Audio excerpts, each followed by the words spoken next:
This is the Sonatina by Clementi with no repeats. I'll put the metronome on 108.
Okay, let's talk our way through this etude.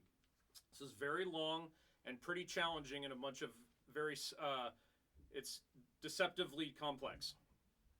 The first thing you need to practice the most is C major scale and G major scale. There are a lot of scalar passages in C major where you're going to miss notes if you don't keep your hands moving across the keyboard in the right plane.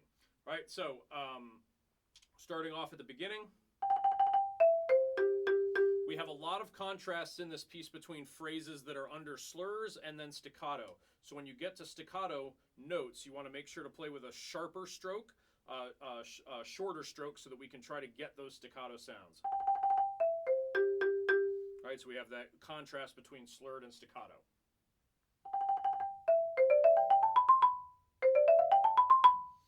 All right, again, some of these scale licks are quite tricky. We go through here.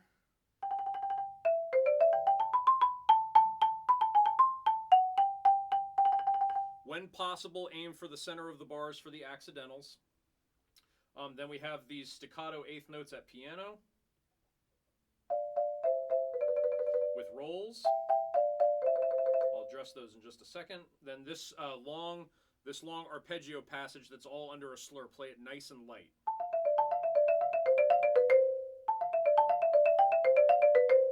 All right, and give it a little crescendo. In the third system, the first measure, I'm doing the two C's both with my right hand. And it just allows me to keep the motion up with my right hand. Then we jump down the octave.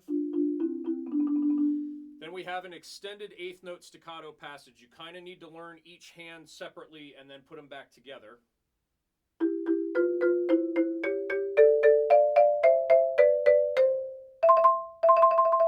Okay, so these cadential figures where we have a note and then rolls on 2 and 3.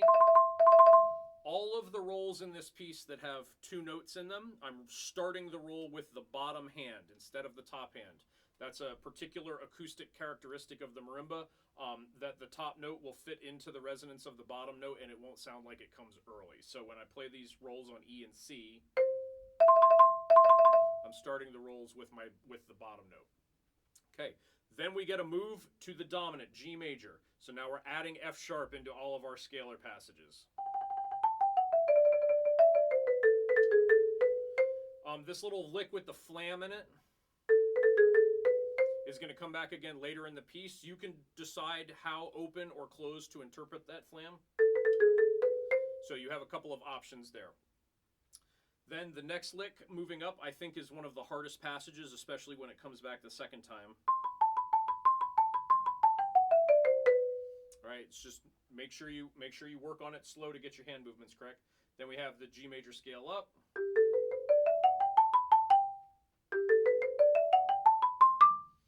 Okay, then this little 8th note 16th staccated slurred figure.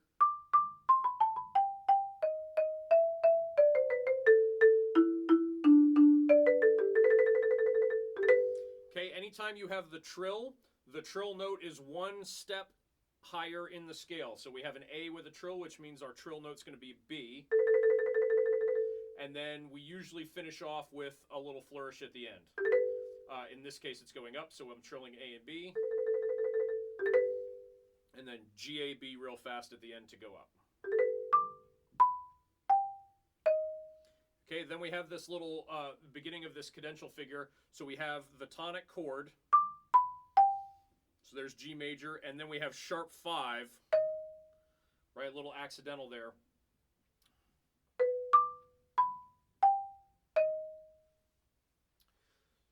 Now comes the cadential 16th note figure. You might be tempted to leave your hands where they are since you already played the D sharp with your left hand. You might just want to start the lick with your right hand. I'm going to suggest that you switch hands for the 16th note lick, and I'll show you why. So if I play here the 8th note lick, and then switch,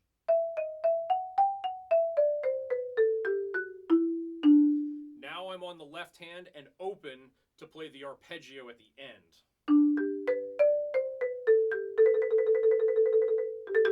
Again, we have a trill on the A, and this time we resolve to G, so I'm just going G, A, G. All right, so let me play that little lick again.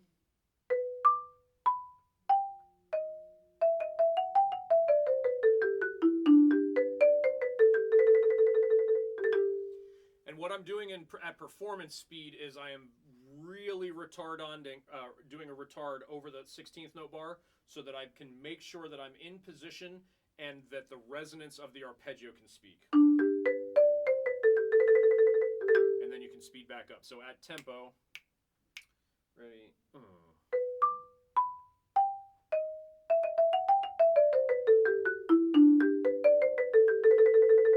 I really want to make sure I hit the notes of that arpeggio correctly, so I'm retarding to give myself room to do that in a musical fashion.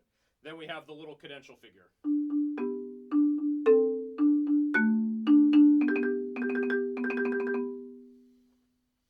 And again, short notes and a little pop on the double stops.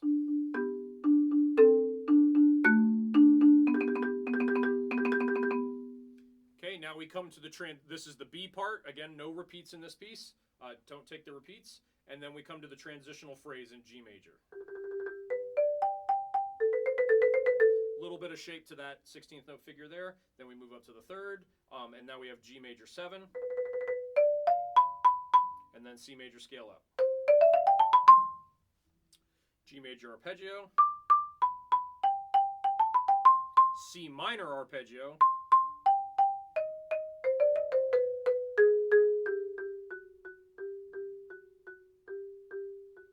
Right, and then B, A flat, so we have flat 2, tonic, leading tone. As we're diminuendoing down to pianissimo and staying staccato, I'm also getting softer. I'm getting ready to ramp us back up for the recap of the piece in the original key. So I'm also, in order to get more staccato, I'm also moving towards the node, so I can dry up the sound a little bit. So from the C minor.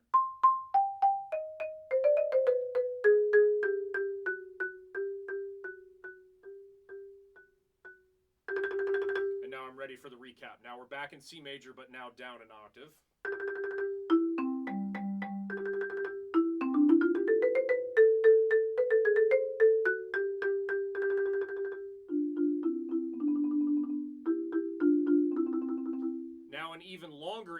eighth note sequence, but it doesn't start on the same pitches. It moves up a step. So now we're starting on F instead of E minor.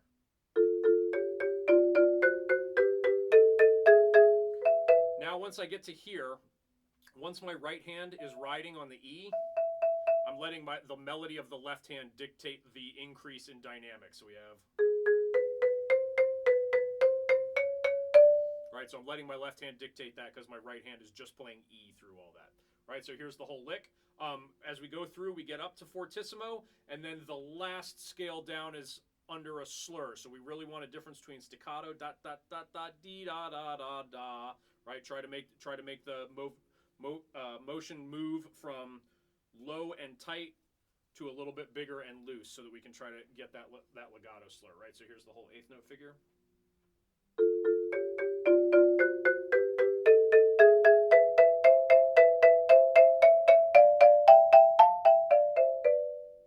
Okay, then this cadential figure, essentially I'm doing 3 figures decrescendoing and then 2 figures crescendoing. Sorry.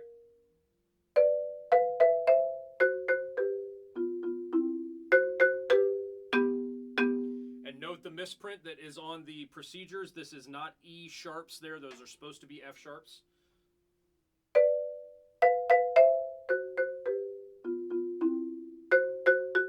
F sharp. Now we're back into the dolce, but now in the original key instead of on the tonic, or on the dominant, I'm sorry. Then this version of the 16th note lick is the hardest thing in the whole piece. Right, to get that scalar lick clean with no missed notes, very difficult. I'm starting that lick with my left hand. C major scale up and down. Okay, then we have another version of the 8th note arpeggio lick. D minor.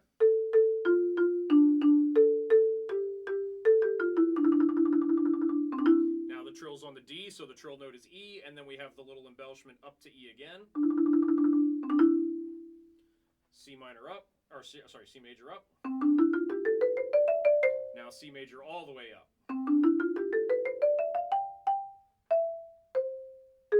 Same lick again. Tonic chord, sharp 5. Switching hands again.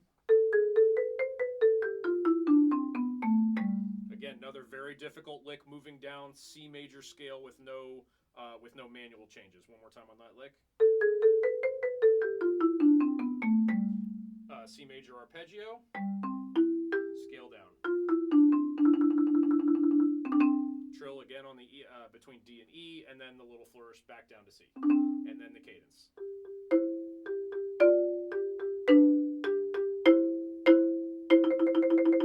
Now, I'm choosing to do a personal interpretation here.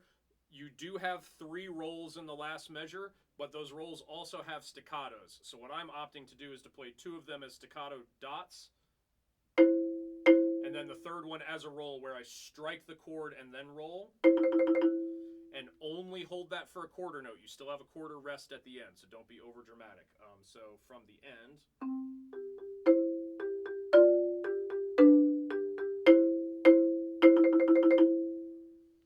All right, and that's the piece. We'll go ahead and put the recording back of the whole thing back on the end.